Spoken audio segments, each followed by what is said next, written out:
Okay, so first impressions. Got myself the 2024 Subaru Crosstrek Wilderness, and first impressions.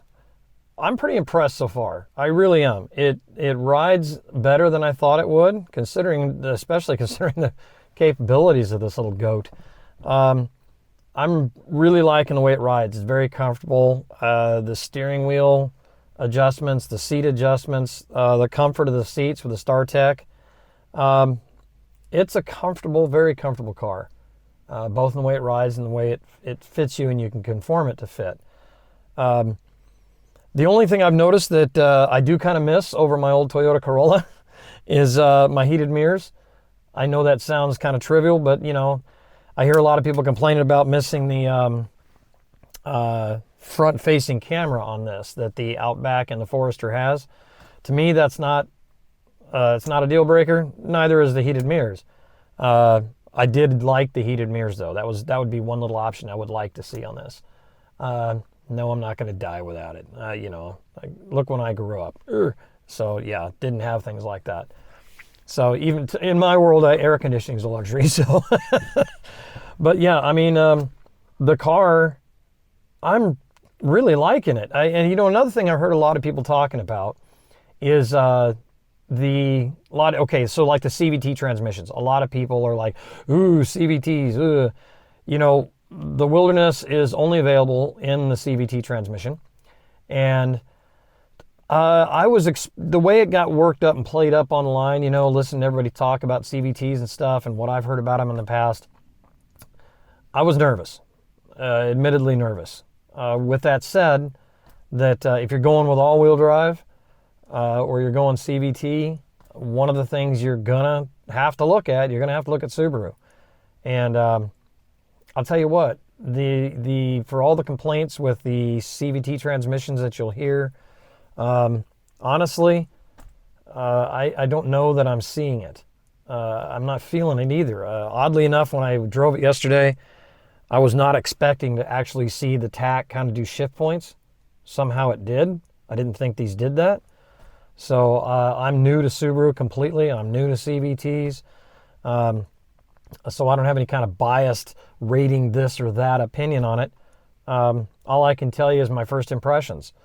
Take it or leave it, for whatever it's worth. But I don't notice any like droning or high revving or weird behavior. It's got great torque off the line. And granted, I'm not putting my foot in it, but you tap that throttle and it goes. And there's no lag, no slip. Nothing. I mean, I got nothing bad to say about it. We'll see how that plays out in the coming months as I take it on road trips. I take it out with my kayak and my dog and stuff like that. We'll see how it ultimately plays out. But as of right now, to this point of driving it, nothing. I'm still in the part of the car of getting familiarized with it, learning all the bells and whistles, and wow, it's got a lot. And I'm also personalizing a little bit, put my stickers on it and, well, cup liners, cup holder liners, things like that, little silly things. I got rid of my other car. I took all my stuff out, and of course I'm going to move all of it back into here. But the headlights at night are fantastic. They are what they say they are. They work great. The brake hold works fantastic. I'll tell you another one. This is another one you hear a lot of people talk about, is the auto start stop feature. Now you can easily just, when you start the car, just tap the button and turn it off. Yes, you can get the little thing you can order online that plugs in line, so it defaults to the auto start stop being off on default. And if you want to use it, then you turn it on. Instead of the way it is in the factory, if you don't want it, you have to turn it off every time you start the car. I've played with it both ways, and I'm really not annoyed by it like I thought I would be. Again, we'll see with more driving, but as of right now, no problem. I'm trying to think, if I'm going to pick this car apart. Heated mirrors, I mentioned that.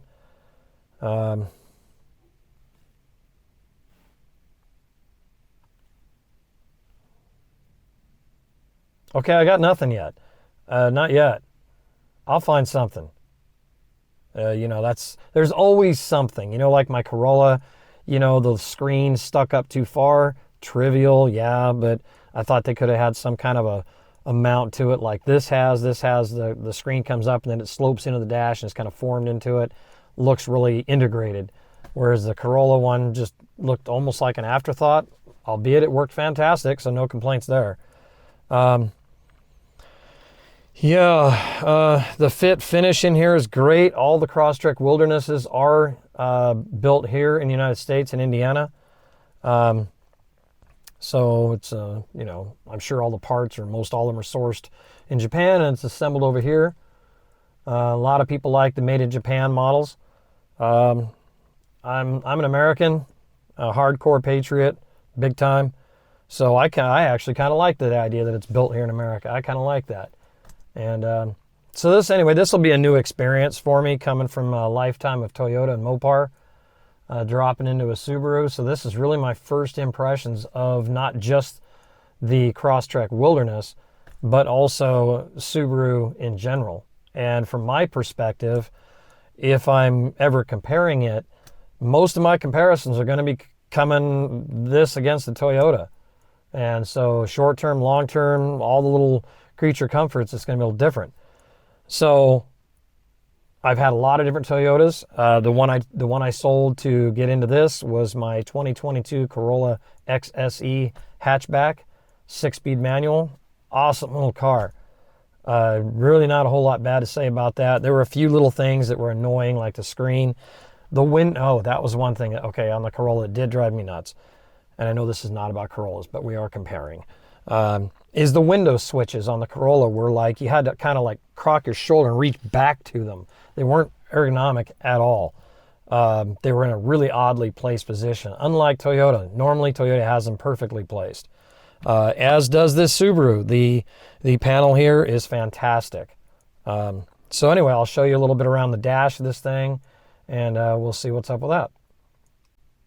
Okay, so this is what I'm talking about down here by the switches, okay? You'll notice where your window lockout and your rear windows and your driver and passenger windows, they're easily located. So like if I'm just kind of sitting here driving, my hand is literally just resting here, okay? And so the switches are right there.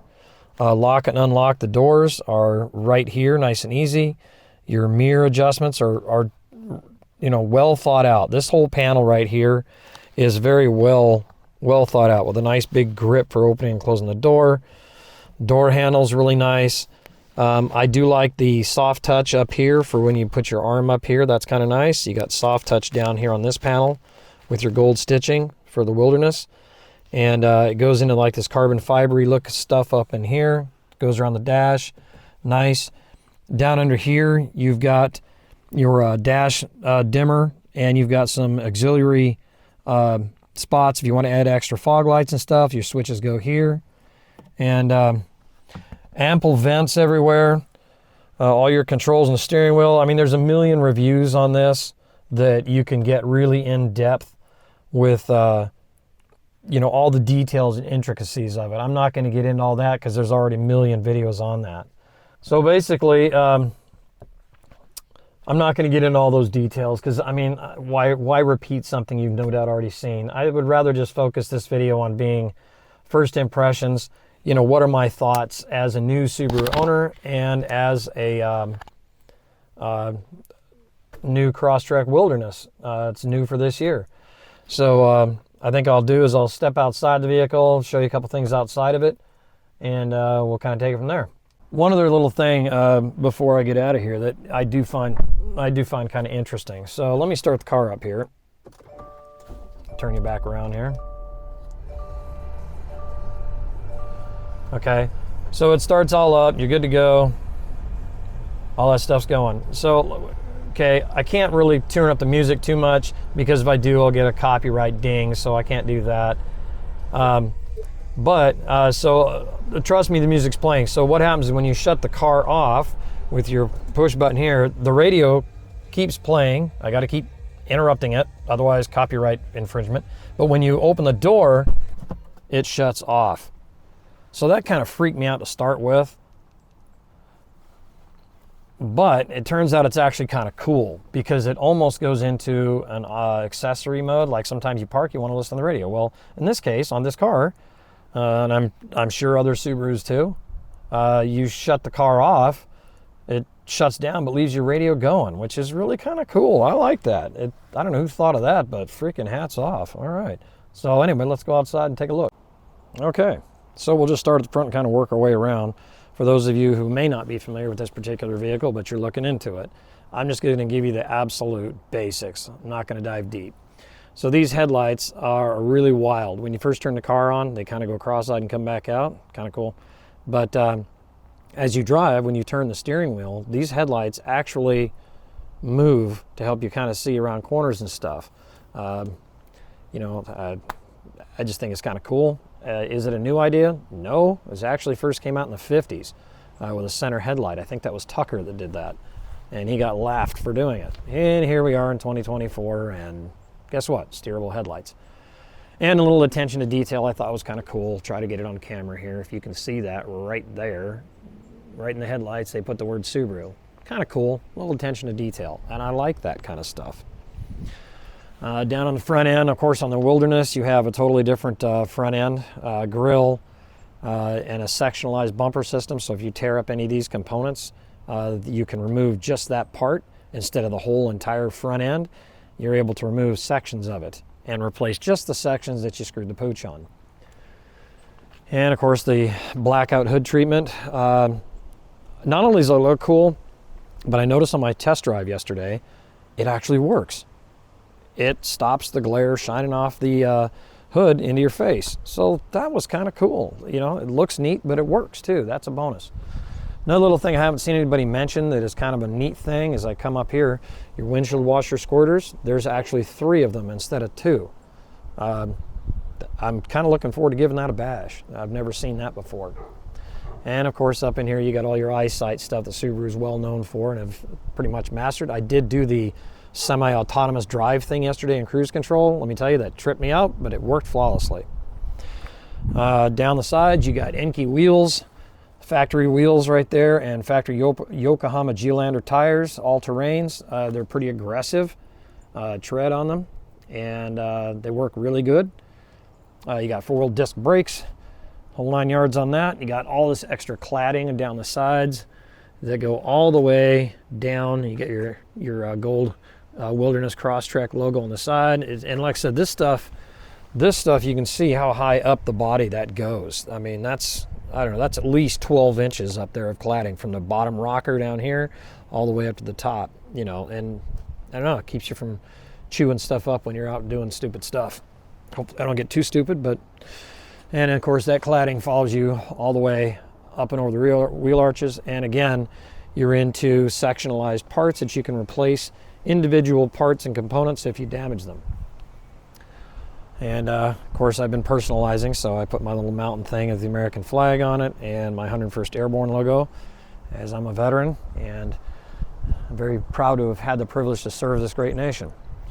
And of course my Amber Dog Productions up there, and I'm an avid supporter of 9 Line. They have fantastic veteran-owned organization, fantastic clothes and gizmos and gear. That's a wonderful place. So if you're unfamiliar with 9 Line, by all means, check them out, support them. Fantastic, absolutely fantastic company. It's just cool. They're a great place. You'll notice in the back down here you have the gold accents. These are actually caps. If you look under here, there's a little notch right under here. You pop this out and your tow hook screws in. The tow hook's stored by the spare tire. And the large Subaru logo in the back. I'm kind of hoping that somebody will come out with some kind of reflectorized stuff that I can put in here like I did on the back of my Tacoma truck. I like that. So we'll see how that pans out. Manual hatch, but it opens very easily. Tons of room. And with the Wilderness package, you get the LED upgrade and pine needles. You get the LED upgrade there, and you also get up in the hatch, you get the LED package on the hatch, and you can have that open with the door. And they've also done this right here, where they've increased the bolstering on this. Is this panel right here. This section is stiffer now. It's a really durable fabric, and the handle is double reinforced, and it just pulls and goes back like all those type of cubby things do. And you got your cargo mat back down in here that covers the back, and you got your Wilderness logo. So you got, and it's nice and deep dish, so it works really, really well. You have the cup holders, one of these on each side, and these are designed to hold big cups, but they also hold water and dog food. So, and your spare tire and all that stuff's underneath here. It is not a complete full size, but it is a completely drivable spare, which is good. And another thing I haven't seen anybody really talk much about. So, like, I've got dogs, and you have that center seat belt right here, okay? When you get the car, it's strung from here across the back through this, and then it's latched into the center seat belt. Well, if you fold these seats down, you got a dog running amok back here or doing whatever. I didn't want mine getting caught up in this seat belt. Should I ever, bring my dog in here, I don't want that seat belt getting hooked across his neck. Now, what's really interesting about that is when I got it from the factory, get inside of here, it was latched into this right here, into this seat belt, this little tiny one. But the thing is, you'll notice, here's your normal seat belt right here where you push the button and release, but this one doesn't have that. There's no button to push. So I was like, well, how do you unhook that silly thing? Well, if you look right over here, I'll see if I can turn it here. If you look right there, see that little groove right there? What you do is you take the other half of the seat belt and you push it in. That's the lock. You push that in, and it's like a safety thing or something, so kids can't do it or something, I don't know.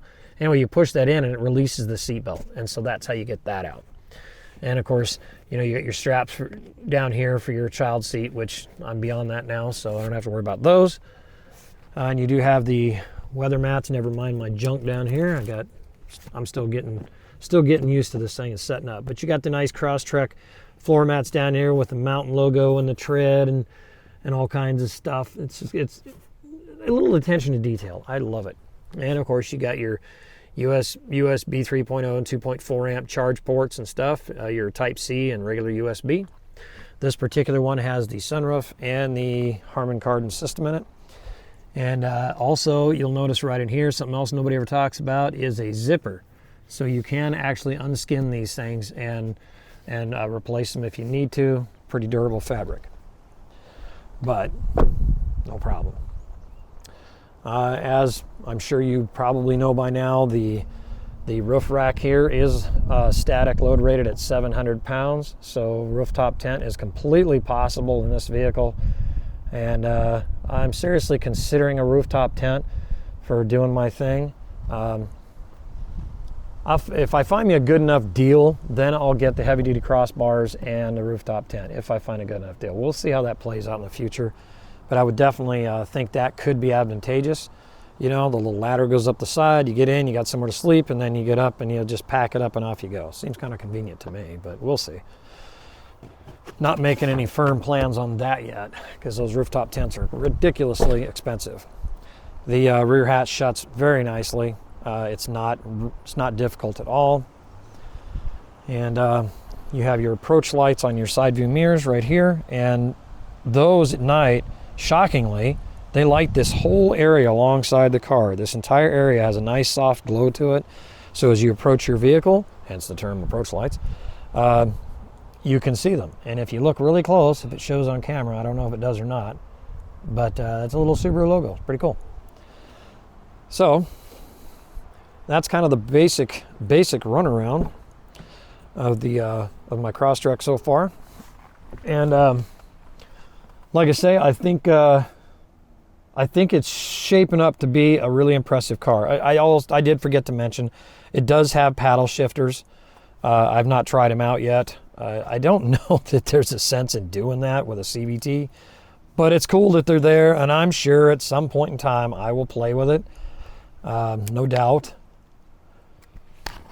I mean, they're there, so why wouldn't I? So, yeah. I like the embossed parts in the top of the headrest and stuff like that that say Wilderness on it. That's kind of cool. Gosh, I'm not seeing much in this vehicle that bothers me. I'm really not. I'll let you know if I do. Anyway, so you'll be seeing this vehicle, no doubt, from time to time on my channel. It's going to be my daily driver now, and it's also going to be my scouting rig for going out to filming locations. I'll be using it to drive out to fly drones. My fold-up kayak easily fits in this thing.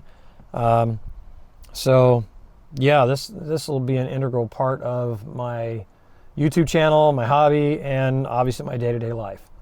So let's keep up on how it goes, and I'll keep you updated, because I know this is a new vehicle, whole new redesign, chassis, all that stuff. So if you have any questions, ask me. I will do my best to answer them. Again, this is a brand new vehicle. I literally just picked it up yesterday. So if I don't have the answer, I'll try to get it for you. And check out some other videos and you'll get an idea why I got this thing. So with that being said, this is Dana Price, Amber Dog Productions. Click like and subscribe if there's anything on my channel you like. If there's not, don't. So we'll take care and see ya.